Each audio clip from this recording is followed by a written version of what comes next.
Who's that? Zbig Brazinsky.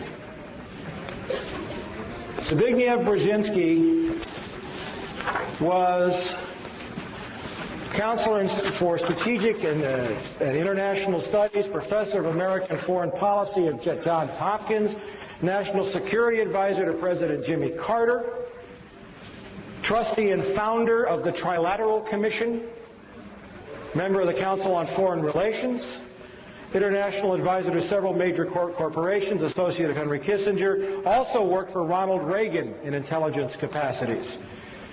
Co-chairman of the Bush National Security Advisory Task Force in 1988. What a guy. Zbig. Now, if you want to get really, really, really, really angry, go buy this book. It's called The Grand Chessboard: American Primacy and Its Geostrategic Objectives, written by Zbigniew Brzezinski in 1997. I'm going to read you some quotes from that book.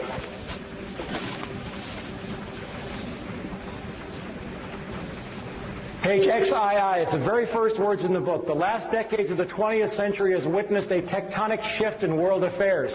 For the first time ever, a non-Eurasian power has emerged not only as a key arbiter of Eurasian power relations, but also as the world's paramount power.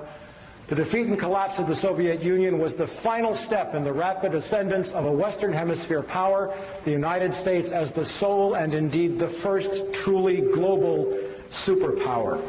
Page XII, it's in the preface. But in the meantime, he says, it is imperative that no Eurasian challenger, Eurasia is everything in between roughly east of Germany all the way to the Pacific Ocean, south through the Indian subcontinent, includes the Middle East. It's imperative that no Eurasian challenger, by that he means Russia or China, emerges capable of dominating Eurasia and thus of also challenging America. The formulation of a comprehensive and integrated Eurasian geostrategy is therefore the purpose of this book, Geostrategy, Eurasia. The attitude of the American public toward the external projection of American power has been much more ambivalent. The public supported America's engagement in World War II largely because of the shock effect of the Japanese attack on Pearl Harbor. It gets worse. For America, the chief geopolitical prize is Eurasia. Now a non-Eurasian power, that's us, is preeminent in Eurasia, and America's global primacy, isn't that arrogant? America's global primacy is directly dependent on how long and how effectively its preponderance on the Eurasian continent is sustained. What he's saying is that if the U.S. wants to stay top dog, we have to control Eurasia. America's withdrawal from the world, or because of the sudden emergence of a successful rival, would produce massive international stability. It would prompt global anarchy. You know what he's saying there? Yeah, a little global anarchy would probably be a damn good thing right now. What he's saying there is, if we don't control the world by whatever means necessary, the world's going to be miserable. He didn't ask my opinion. Did he ask yours? Okay. In that context, how America manages Eurasia, do we manage people around the world? Is that our job?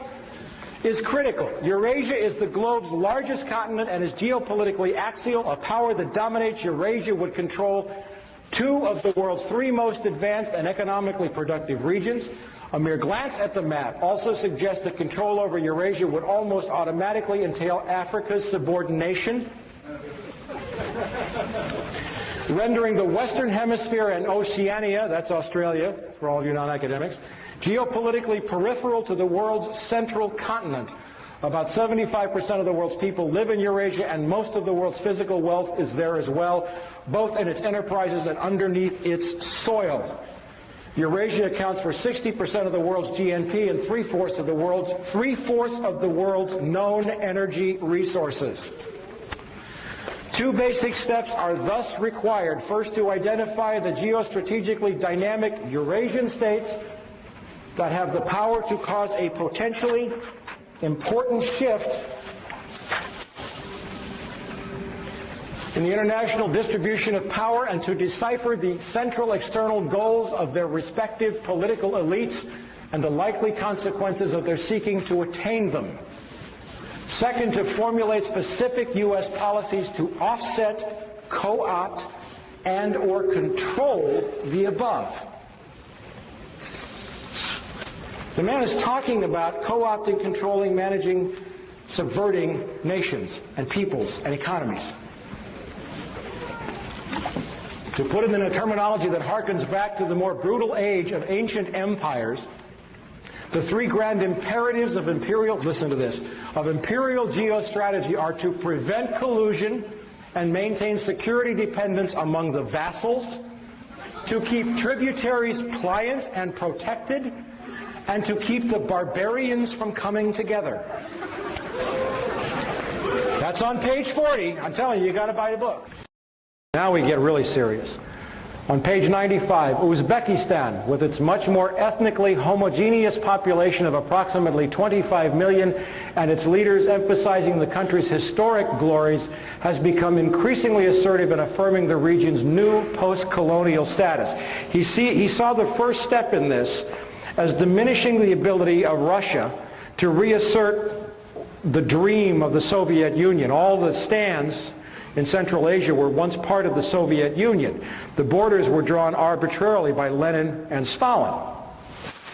And he saw one of the most important steps was to prevent Russia from asserting any control in the region, which we did. You know how we did it? Over the last decade, thanks to Goldman Sachs, the Harvard Endowment, the U.S. Treasury and the Federal Reserve, the World Bank, we looted $300 billion out of the Russian economy. $300 billion. I was there. The Russian population was, what, 64 million at the fall of the Soviet Union. The population of Russia is today 145 million. In another 10 years, it will be 130 million. The average life expectancy of a male in Russia has dropped to 48 years. Thanks to the economic devastation, the ruin we visited on their economy, it was a deliberate plan to weaken Russia so that it couldn't challenge our move into Eurasia a decade later. It helps if you see this on the map. Okay, Russia, Kazakhstan, Kyrgyzstan, Tajikistan, Uzbekistan, Turkmenistan, Iran, Afghanistan, Pakistan, India, and China. Now the proposed oil route is from here to here, 1,500 miles. China can't build it because it's 5,000 miles and they don't have the technology to build it. We do, thanks to a company named Halliburton, which was chaired with the CEO was Dick Cheney, right? Okay, they're probably going to build the pipeline. Okay, so now that you see this relationship, what he's saying is you build a block starting with Islamic fundamentalism, which we've supported and created, to keep Russia from moving south to reassert control, but then you build up these countries so that they're so powerful, and with a weakened Russia, Russia can't make a move to control, and all the oil reserves are right in here. Okay? And we have effectively made China dependent upon our technology because they need the oil desperately. Now, Uzbekistan, nationally the most vital and the most populous of the Central Asian states, represents the major obstacle to any renewed Russian control over the region. Its dependence is critical to the survival of other Central Asian states and is the least vulnerable to Russian pressures. Where was the first place that President Bush announced we were sending troops after the attacks on September 11th? We were already there. We'd been training Uzbeki troops for more than 5 years. Referring to an area he calls the Eurasian Balkans and a 1997 map in which he circled the exact location. Now remember, this is a book written 4 years ago. And I'm going to show you a map where Zbigniew Brazinsky said the next world conflict was going to take place. Afghanistan, Iran, Turkmenistan, Uzbekistan, Tajikistan, Kyrgyzstan, Kazakhstan. This is where he said 4 years ago, the United States, in order to sustain its precarious, that's my words, economy, would have to control that to maintain its role as the global superpower and to become the world's only superpower. In effect, the ruling nation of the world. That's his map from 4 years ago.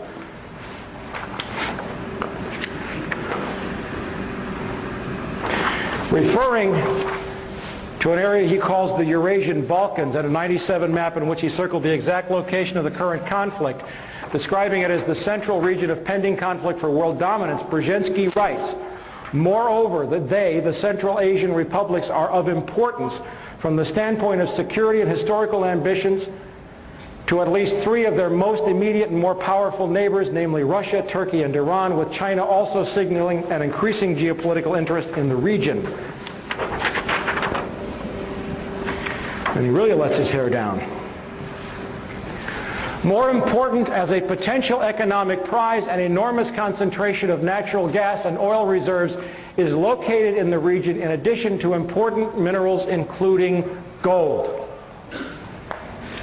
Didn't know about the gold, did you?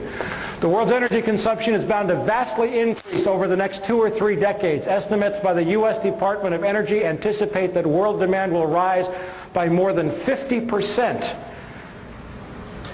between 1993 and 2015, with the most significant increase in consumption occurring in the Far East, China.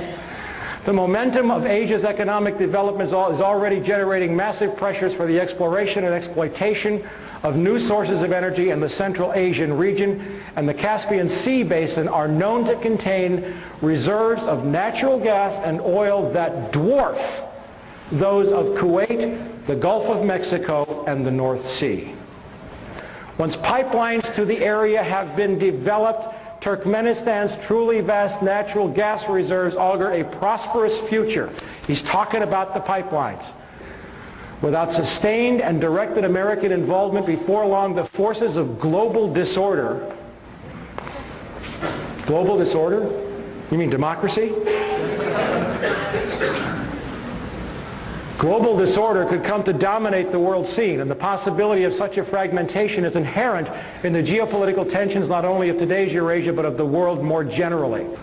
The most immediate task is to make certain that no state or combination of states gains the capacity to expel the United States from Eurasia, or even to diminish significantly its decisive arbitration role. In the long run, global politics are bound to become increasingly uncongenial to the concentration of hegemonic power in the hands of a single state.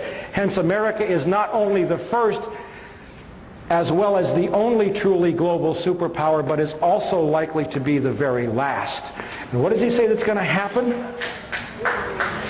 He says that the United States will fold into a one-world government in which all nations will cease to exist, run by corporations. I'm paraphrasing it.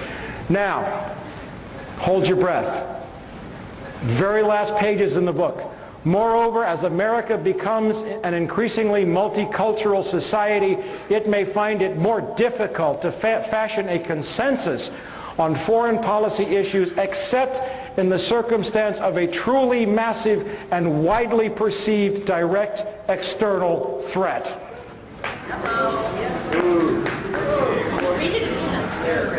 Read it again, she said.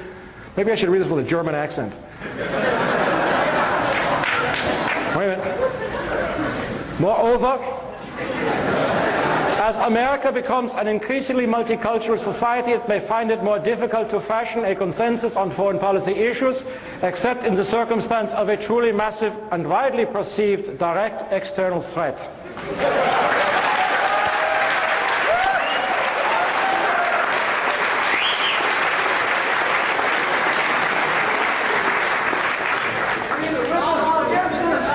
Listen, I want you to know that the Third Reich did not lose the Second World War.